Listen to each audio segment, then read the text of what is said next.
All right. I don't normally do this.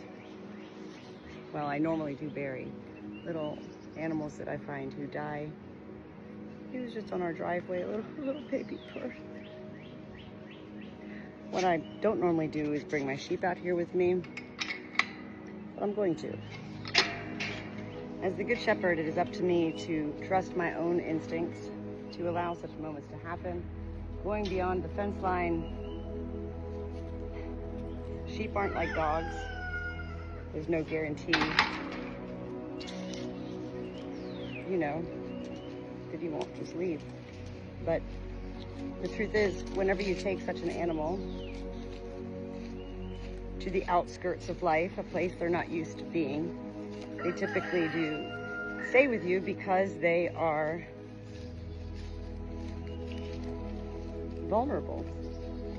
And vulnerable is one of the biggest words I've been focusing on lately in my life. What does that mean, to be vulnerable? Vulnerable is one of those words in life that we associate with being negative. Vulnerable, it's a bad thing. Nobody wants to be vulnerable. Being vulnerable allows us to open our entire being to trusting more,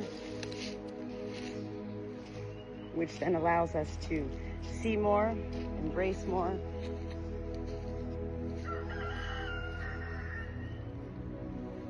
All right, so here we are at Beaver Hill. Beaver Hill, little birdie. I'm just gonna place you down here for 1 second so I can dig you a little hole. And Cash is just going to graze on some grass as I bury a little life here. A very special place on our farm to me. Where should I begin to dig? It's a tiny little bird, a little tiny bird. Oh, precious baby.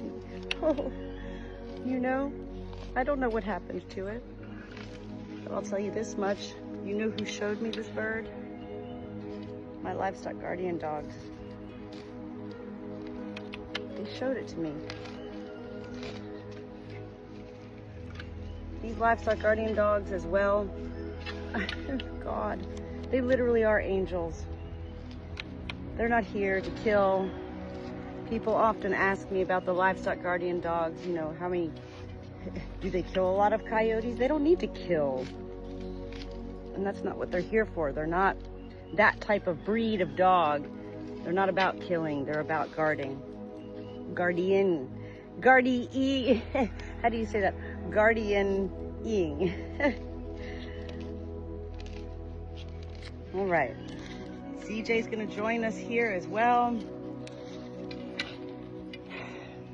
Beaver Hill Cemetery, for me, began in April of 2024 when what I thought was a feral cat, that turned out to be a bobcat, was hit by a car on the highway by our farm and catapulted into our property. And my livestock guardian dogs alerted me to this dying life. And that was the beginning of a huge adventure and journey for me of discovering the redefining of the word hope. And again, hope is a positive word, and when we think of hope, we think, well, then there's hope. I knew there was no hope for this Beaver, the cat that I gave the name Beaver to. I truly felt that heaven wanted me to name this cat, and I did. I didn't know it was going to take 9 hours for him to die, and he did stay in my baby Bjorn with me most of that time. I never even looked at this cat until he died. I mean, really looked at him. And after he died, I looked at him and said, my, what big eyes you have, and my, what big teeth you have. And I thought, what is going on here, God? What is this? Is this a bob? And then I saw his tail, and it was a bobtail. It's not about this is who I am, Natalie. It's about who are we in life. And living on a farm has taught me so much about, well, the reality that nobody's here to even know who I am unless I share who I am. And even in my sharings, I'm not here to share for any other reason other than that I hope others can embrace life in simpler ways, more beautiful ways. I'm trusting my sheep. Look at him. We're beyond the fence line. Is he running into the fields and running away from me? Is he going up to the highway? No. So anyway, what I do here whenever I bury a life at Beaver Hill is I line all of my areas with stones that I gather from around the little creek that goes all the way around our farm property. So I will go ahead and find some stones to put around this little bird's grave area. Until then, I don't want to forget where I buried I don't want to forget where I buried him, right? That would be awful. So I'm just going to put a piece of wood here. Look, I already forgot. Look, I did such a good job burying this bird. Here it is. Okay, so I'm going to come back and line that with stones. And these are just the little rendezvous that I do whenever I take my animals out of their realm, out of their comfort zone.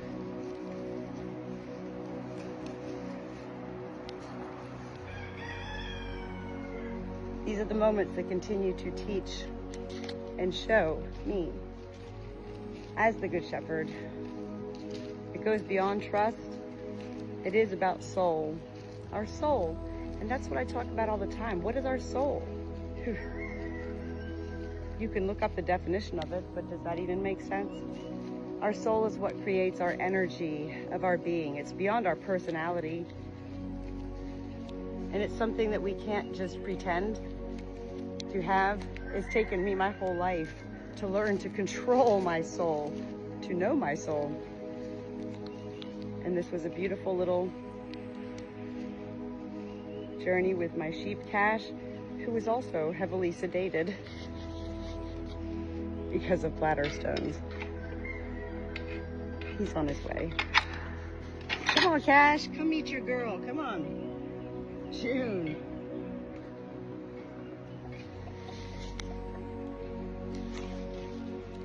Come on, Cash. He's like, but this is really good grass on this side. You know, this is cliches, metaphors. The grass is always greener on the other side. Hello? That's what he's thinking right now, Cash. He's like, but it really is. I know. Come on, Cash. Let's come this way. Onward, upward, sheep. Onward, upward, sheep. Bless your soul. I love you. That was fun. I mean, fun. It was a nice thing to do for everybody involved. The dead bird, my sheep, and myself.